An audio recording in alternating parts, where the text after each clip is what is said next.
आप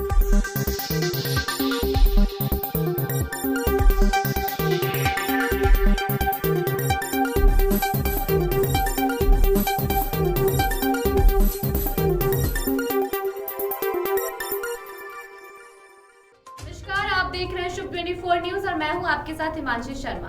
तो चलिए नजर डालते हैं इस वक्त की हेडलाइंस पर।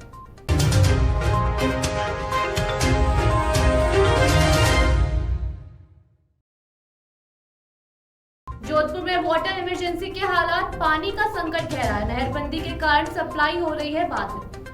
पीसीसी मुख्यालय में जन सुनवाई कार्यक्रम का आगाज, कांग्रेस कार्यकर्ताओं के साथ आमजन की समस्याओं का होगा निस्तारण।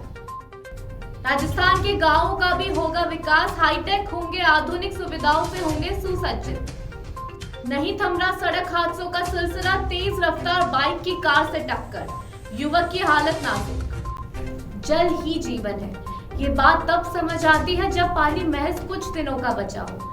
अगर हम अब नहीं संभले और पानी की बर्बादी नहीं रोकी तो भविष्य में विकट स्थितियां पैदा हो सकती है। जोधपुर में वाटर इमरजेंसी के हालात बन गए हैं। पानी का संकट गहरा गया है। नहरबंदी के कारण सप्लाई बाधित थी। क्लोजर की अवधि बढ़ने से पंजाब से पानी आने में वक्त लगेगा। ऐसे में जोधपुर के स्टॉक में जितना पानी बचा है उसी से काम चलाना पड़ेगा, क्योंकि पंजाब से पानी आने में 10 दिन लगेंगे। हालात देखते हुए जोधपुर प्रशासन ने जलदाय विभाग से वाटर सप्लाई का जिम्मा अपने हाथ में ले लिया है और पानी पर पहरा बैठा दिया है। 60 दिन की नहरबंदी के कारण जोधपुर में सप्लाई के लिए पानी का स्टॉक बेहद संभल कर खर्च किया जा रहा था। अब पंजाब में नहर टूटने से पानी आने में 10 दिन और लगेंगे। जोधपुर के पास अब 10 दिन तक प्याज बुझाने लायक पानी भी नहीं है। अब जो पानी है उसे संभल कर खर्च नहीं किया तो हालात विकट हो जाएंगे। पानी को लेकर बनी इमरजेंसी की स्थिति को लेकर प्रशासन भी सतर्क है। जिला कलेक्टर हिमांशु गुप्ता ने शहर में संभावित पेयजल समस्याओं को देखते हुए वाटर सप्लाई मैनेजमेंट के लिए इमरजेंसी रिस्पांस टीम गठित की है। इसके तहत शहर के फिल्टर प्लांट्स पर 24 घंटे पुलिस फोर्स तैनात रखने के निर्देश हैं। शहर के कायलाना, चौपासनी, तख्त सागर और झालामंड फिल्टर प्लांट की सुरक्षा के लिए 24 घंटे पुलिस तैनात है। हर प्लांट पर 4 से 5 सुरक्षा कर्मी लगाए गए हैं। पहरे में पानी रहने से पानी के हर बूंद को संभाल के खर्च किया जाएगा। कायलाना व तख्त सागर झील पर पुलिस मुस्तैद है। फिल्टर प्लांटों के लिए प्रभारी नियुक्त किए गए हैं। पानी की बर्बादी करने वालों पर नगर निगम नजर रखेगा और जुर्माना लगाएगा। जिला कलेक्टर ने टीम के प्रभारी के रूप में अधिशासी अभियंता मॉनिटरिंग जन स्वास्थ्य अभियांत्रिकी विभाग जोधपुर अनिल पुरोहित को नियुक्त किया है। आदेशानुसार इमरजेंसी रिस्पांस टीम नहरबंदी के दौरान वाटर सप्लाई और मैनेजमेंट को सुनिश्चित करेगी। शहर में जल संकट की विकट स्थिति को देखते हुए जिला प्रशासन ने टैंकर से पानी सप्लाई की व्यवस्था की है। इसके अलावा शहर में ऑटो टिपर से जल संकट के हालात और पानी बचाने के संदेश दिए जा रहे हैं। लोगों को आगाह किया जा रहा है और हालात में सब्र बनाए रखने की अपील की जा रही है। जल संकट से उबरने के लिए जिला प्रशासन पूरी तरह मुस्तैद है। प्रस्तावित नहरबंदी की अवधि बढ़ने पर शहर में जलापूर्ति 48 घंटों के अंतराल के बजाय 72 घंटों के अंतराल पर की जाएगी।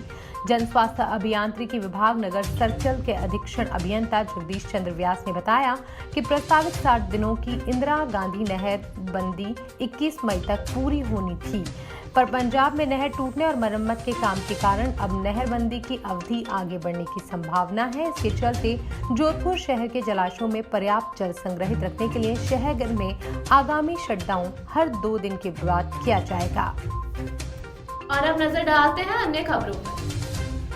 प्रदेश में 1.5 साल के बाद होने वाले विधानसभा चुनाव के मद्देनजर अब प्रदेश कांग्रेस नेतृत्व ने अपने कार्यकर्ताओं को भी साधने की कवायद शुरू कर दी है। कार्यकर्ताओं के काम नहीं होने की शिकायतों के बाद कार्यकर्ताओं की समस्याओं का पीसीसी मुख्यालय में ही निस्तारण करने के लिए एक बार फिर जन सुनवाई कार्यक्रम शुरू किया जा रहा है। 23 मई से 15 जून तक मंत्री पीसीसी मुख्यालय में सुबह 11 बजे से 2 बजे तक कांग्रेस कार्यकर्ताओं की शिकायतें सुनेंगे और उनका निस्तारण करेंगे। कांग्रेस कार्यकर्ताओं के साथ साथ आमजन भी पीसीसी मुख्यालय आकर अपनी समस्याएं मंत्री के समक्ष बोल सकते हैं, जिनका मौके पर निस्तारण किया जाएगा। पहले दिन हेमाराम चौधरी और साले मोहम्मद जन सुनवाई करेंगे। दोनों मंत्री अपने विभागों से संबंधित समस्याओं की शिकायतें सुनेंगे और उनका निस्तारण करेंगे। पीसीसी मुख्यालय में सोमवार से बुधवार 3 दिन सुबह 11 बजे से 2 बजे तक जनसुनवाई कार्यक्रम होगा। जनसुनवाई कार्यक्रम में मंत्रियों की सहायता के लिए पीसीसी के पदाधिकारियों की भी ड्यूटी लगाई गई है।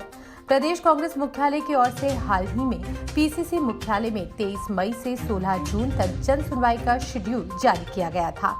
हालांकि इस शेड्यूल में उन्हीं मंत्रियों को शामिल किया गया है जिनका नंबर पहले जन सुनवाई में नहीं आ पाया था। इससे पहले पीसीसी मुख्यालय में आज से तीसरी बार जन सुनवाई कार्यक्रम शुरू किया जाएगा। इससे पहले कोरोना की तीसरी लहर के दौरान भी जन सुनवाई कार्यक्रम शुरू किया गया था, लेकिन कोरोना संक्रमण के बढ़ते मामलों के चलते जन सुनवाई कार्यक्रम स्थगित कर दिया गया था। गौरतलब है कि साल 2020 में तत्कालीन प्रदेश कांग्रेस के अध्यक्ष सचिन पायलट के समय भी पीसीसी मुख्यालय में मंत्रियों का जन सुनवाई कार्यक्रम शुरू किया गया था। कोरोना की पहली लहर के चलते उस कार्यक्रम को भी स्थगित कर दिया गया था। राज्यसभा में खाली हो रही प्रदेश की 4 राज्यसभा सीटों पर चुनाव का आगाज हो गया है। राज्यसभा चुनाव के लिए नामांकन की प्रक्रिया 24 मई से शुरू होगी। नामांकन की प्रक्रिया के तहत 24 मई से 31 मई तक नामांकन पत्र दाखिल किए जाएंगे। 1 जून को नामांकन पत्रों की जांच होगी और 3 जून को नाम वापसी का दिन होगा। इसके बाद 10 जून को सुबह 9 बजे से शाम 4 बजे तक मतदान होगा। शाम 5 बजे मतगणना के बाद परिणाम जारी किया जाएगा। इधर 4 सीटों पर हो रहे राज्यसभा चुनाव में प्रत्याशी चयन को लेकर सत्तारूढ़ कांग्रेस और बीजेपी में दावेदारों के नामों पर मंथन होना शुरू हो गया है। दोनों ही दल जातिगत समीकरणों को ध्यान में रखकर प्रत्याशियों के नामों पर मंथन कर रहे हैं। राज्यसभा चुनाव में संख्या बल के लिहाज से 3 सीटें कांग्रेस और 1 सीट बीजेपी के खाते में जाएगी। हालांकि तीसरी सीट पर जीत के लिए कांग्रेस को जोड़ तोड़ का सहारा लेना पड़ेगा। साथ ही अपने सहयोगी और निर्दलीय विधायकों पर भी आश्रित रहना पड़ेगा। वहीं कहा यह भी जा रहा है कि बीजेपी भी जहां 1 सीट पर आसानी से जीत दर्ज कर लेगी, तो दूसरी सीट पर भी बीजेपी प्रत्याशी उतारने के मूड में है। तीसरी सीट को लेकर बीजेपी और कांग्रेस के बीच घमासान देखने को मिलेगा। कयास लगाए जा रहे हैं कि कांग्रेस में 2 सीट से पहली और दूसरी प्राथमिकता के आधार पर केंद्रीय नेताओं को राज्यसभा भेजा जाएगा। वहीं तीसरी सीट पर स्थानीय नेता को मौका दिया जा सकता है। गौरतलब है कि केंद्रीय नेताओं में गुलाम नबी आजाद, रणदीप सिंह सुरजेवाला और राजीव शुक्ला का नाम चर्चा में है। इसके अलावा स्थानीय नेताओं में डूंगरपुर के जिला अध्यक्ष दिनेश खोडनिया का नाम भी चर्चा में है। वहीं बीजेपी में ओम माथुर को फिर से राज्यसभा भेजे जाने की चर्चा है। माथुर को प्रधानमंत्री नरेंद्र मोदी का बेहद करीबी माना जाता है। वहीं अगर कांग्रेस राज्यसभा चुनाव में 4 में से 3 सीटों पर जीत दर्ज कर लेती है तो राजस्थान से राज्यसभा में कांग्रेस के 6 सांसद हो जाएंगे। इससे पहले पूर्व प्रधानमंत्री डॉक्टर मनमोहन सिंह, पार्टी के राष्ट्रीय संगठन महामंत्री केसी वेणुगोपाल और यूथ कांग्रेस के पूर्व अध्यक्ष नीरज डांगी राजस्थान से राज्यसभा पहुंचे हैं। राजस्थान सरकार राज्य की जनता को चिकित्सा विभाग में तोहफा देने जा रही है। कुछ दिन पहले ही राज्य सरकार ने संविदा पर 3000 से ज्यादा नियुक्तियों के आदेश दिए थे और अब राज्य भर में निःशुल्क दवा वितरण केंद्र खोलने के आदेश दिए हैं। वितरण केंद्र खुलने पर तीमारदार के फायदे के साथ साथ राज्य के युवाओं को नौकरी भी मिलेगी। निदेशालय ने आदेश जारी कर कहा कि राज्य के 52 मेडिकल कॉलेजों में 241 नए केंद्र खोले जाएंगे और उसमें 723 नई नियुक्तियां की जाएंगी। राज्य भर में नए केंद्रों को खोलने के लिए प्रशासनिक और वित्तीय स्वीकृति जारी हो चुकी है। इन केंद्रों पर फार्मासिस्ट, कंप्यूटर कर्मी, हेल्पर सहित 3 के स्टाफ की नियुक्ति होगी।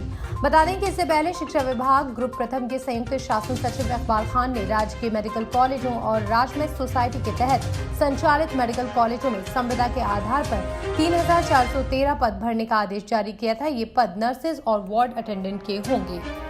राजस्थान में गांवों के विकास का नया ब्लूप्रिंट तैयार किया गया है। अब गांवों में भी शहरों की तर्ज पर हाईटेक पार्क बनाने की तैयारी की जा रही है। सभी आधुनिक सुविधाओं से सुसज्जित इन पार्कों के साथ साथ ग्रामीण इलाकों की सड़कों और अन्य विकास पर नए सिरे से फोकस किया जाएगा। पंचायती राज ग्रामीण विकास विभाग की ओर से गांवों में पार्क बनाने का जो खाका तैयार किया गया है, उसमें इन पार्कों में युवाओं की कसरत के लिए ओपन जिम बनाए जाएंगे। राजस्थान के गाँवों का अब शहरों की तर्ज पर विकास के नए आयाम का ब्लूप्रिंट तैयार किया गया है। ग्रामीण आबादी के लिए ऐसे पार्क बनाने की कवायद शुरू हो रही है जो युवाओं को सैन्य भर्ती और पुलिस सुरक्षा बलों में जाने के लिए सहयोग देंगे। इसके साथ ही ये पार्क ग्रामीण अंचल में हरियाली बढ़ाएंगे। इन पार्कों में बुजुर्गों को टहलने के लिए सुरक्षित स्थान मिल सकेगा। पंचायती राज ग्रामीण विकास विभाग मंत्री रमेश चंद मीणा के अनुसार पार्क के चारों तरफ हरे भरे रनिंग ट्रैक का निर्माण किया जाएगा। कम से कम 10 बीघा जमीन में तैयार होने वाले इन पार्कों में सरकार द्वारा शौचालय बनाए जाएंगे। वहीं युवाओं और बुजुर्गों के लिए इन पार्कों में लाइब्रेरी की व्यवस्था भी की जाएगी। पार्क हरा भरा रहे इसीलिए वहां फुलवारियों में रंग बिरंगे फूल लगाए जाएंगे। ग्रीनरी को सुरक्षित रखने के लिए वहां पर ट्यूबवेल भी स्थापित किए जाएंगे। साथ ही सड़कों के आसपास ड्रेनेज सिस्टम भी बनाया जाएगा। मंत्री रमेश चंद मीणा के मुताबिक ग्रामीण इलाकों में बनने वाले इन पार्कों पर आबादी को सुगमता से पहुंचने के लिए भी सरकार नई व्यवस्था करेगी। ग्रामीण पार्क तक आसानी से पहुंच सके इसके लिए करीब 1 किलोमीटर की दूरी तक सड़क का निर्माण किया जाएगा। ग्राम विकास योजना के बजट से तैयार होने वाली इन सड़कों के आसपास ड्रेनेज सिस्टम भी विकसित किए जाएंगे। लव मैरिज के बाद नागौर के युवक नीरज पवार उर्फ बंटी की हैदराबाद में सरे बाजार हत्या करने के मामले में पुलिस ने खुलासा कर आरोपियों को पकड़ लिया है।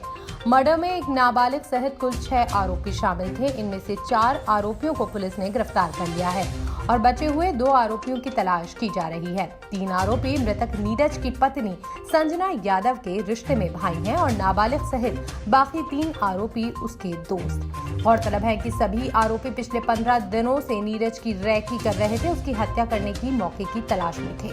मर्डर से 3 दिन पहले उन्होंने बाजार से चाकू खरीदे थे। इसके बाद जब शुक्रवार की शाम नीरज अपने दादा जगदीश पवार के साथ बेगम बाजार स्थित मछली बाजार इलाके में बाइक से रिश्तेदार की दुकान पर गया हुआ था, तब वहां एक बाइक और स्कूटी से पहुंचकर नीरज पर सरे बाजार निर्ममता से चाकू और पत्थरों से ताबड़तोड़ वार कर दिए। बचने के लिए नीरज वहां अपने रिश्तेदार की दुकान में भी भागा, लेकिन आरोपी युवक उसे दुकान में घुसकर खींचकर बाहर सड़क पर ले आए और बीच बाजार उसकी हत्या कर दी थी। जोधपुर में तेज रफ्तार बाइक सामने से आ रही कार से टकरा गई। टक्कर इतनी तेज थी कि बाइक सवार हवा में 10 फीट तक उछल गया। उसे गंभीर हालत में जोधपुर ले जाया गया। ऑपरेशन के बाद युवक की हालत नाजुक बनी हुई है।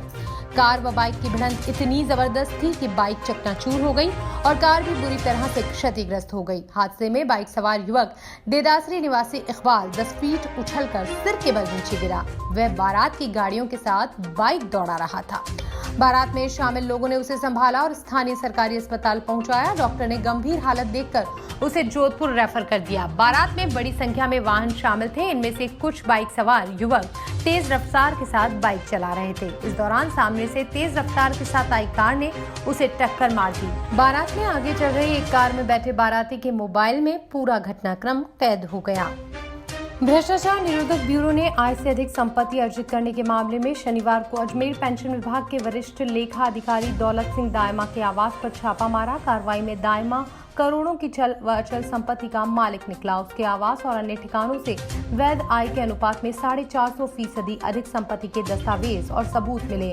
देर शाम तक एसीबी का सर्च अभियान चलता रहा। डीआईजी समीर सिंह ने बताया कि एसीबी मुख्यालय के निर्देश पर एसीबी अजमेर व इंटेलिजेंस शाखा जयपुर ने पेंशन विभाग के वरिष्ठ लेखा अधिकारी व उपनिदेशक वित्त दौलत सिंह दायमा के खिलाफ आय से अधिक संपत्ति अर्जित करने का मुकदमा दर्ज किया है। प्रकरण दर्ज होने के बाद शनिवार को एसीबी अजमेर इकाई ने दायमा के बीके कॉल नगर, जय अम्बे विहार कॉलोनी स्थित आवास व अन्य ठिकानों पर दबिश देकर तलाशी ली।